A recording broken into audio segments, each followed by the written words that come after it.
You just have to unearth it. That's right. Wonderful. And I mean, for you, that's more than just sort of saying that. You're living, that is your story.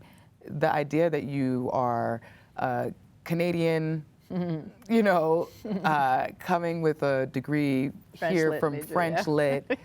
You come in 1987 to New York City on the hip hop scene, right? And I know that I've heard you say that you found it daunting. I know you said that you felt sort of out of place, right? And in all of that, still, right, that something about hearing the song, The Message, something about hip hop for you led your spirit in the direction of just go with it, right? Which doesn't even sound like the plan in any way, because French Lit doesn't sound at all like I'm prepping to do some hip hop. And trust me, my parents weren't like, there's this emerging, you know, music, and maybe you, no. That wasn't their dream for you? No, I had to tell my parents what hip hop was, and that's okay. So when did you sort of decide, okay, I think that I'm gonna change paths and really go after this? So, for sure, the song that changed my life was The Message by Grandmaster Flash and the Furious Five. There was an urgency, an anger, and a pride to it that really resonated with me. And as I wrote the memoir and as I talked about it, and as I talked about my interaction with the song in particular, I believe that part of it is that all the representations I had seen of people of color across the board was Hollywood, right? Right. Or magazines. And all of that is through the white male lens. And so, and I didn't grow up on a tradition of R&B. So hip hop, suddenly I hear a person of color telling their own story. Now, there's no way I could articulate it as such. Of course not. I just know that it resonated with me. There was the beats, there was the lyrics, but now I understand that I think that that was part of the appeal and why it was so compelling to me. And once I moved, now I didn't necessarily move to New York with the idea that I wanted to infiltrate the hip hop scene. It was that I knew that I wanted to be out of Vancouver, that I wanted to try something new and let me see what else is out there. Okay. As a French major, naturally, I thought about Paris, and then I went to France and I met the French, and I was like, I'm not doing this. And then I came to New York, and as the French would say, j'étais comme poisson dans l'eau, which means I was like a fish to water. Okay. And, you know, part of me being in hip hop was that hip hop welcomed me. Well, tell me about it, because I can't even imagine. 1987. Yeah.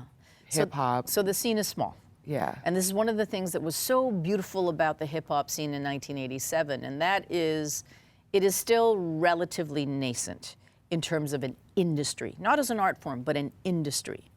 And we were all so excited by what we were hearing and feeling and seeing, so every sector of the industry would be in the same place, right? The clubs, the New Music Seminar, any of these places. So you had all the artists. So you had the MCs, the DJs, the graph artists, and the B-boys, right? But you also had the A&R people, the attorneys, the publicists, the managers, the agents. Everybody was there, so it was this very close-knit community. And I wouldn't say that it was insular. I would say that it was extremely welcoming. Okay. And for me, as a little yellow girl, particularly one who wanted to be white, right?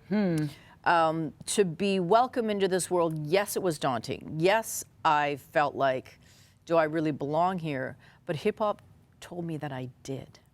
And that's a gift.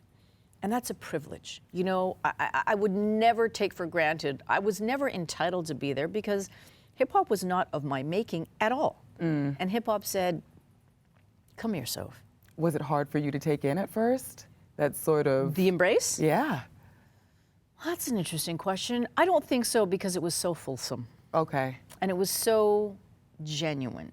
You know, like Crazy Legs, who founded the Rocksteady crew, always tells the story of going, us being out at a club and him looking across the room and going, who is that little Asian girl that knows every single word to the Brand Nubian song, Step to the Rear? And it was me, and I was just like in this world of like, holy fuck, like there is this amazing thing happening. And I felt so drawn to the music, and I'm also a French lit major. And so to me, it was literature. It's poetry. Right. And so I had studied words.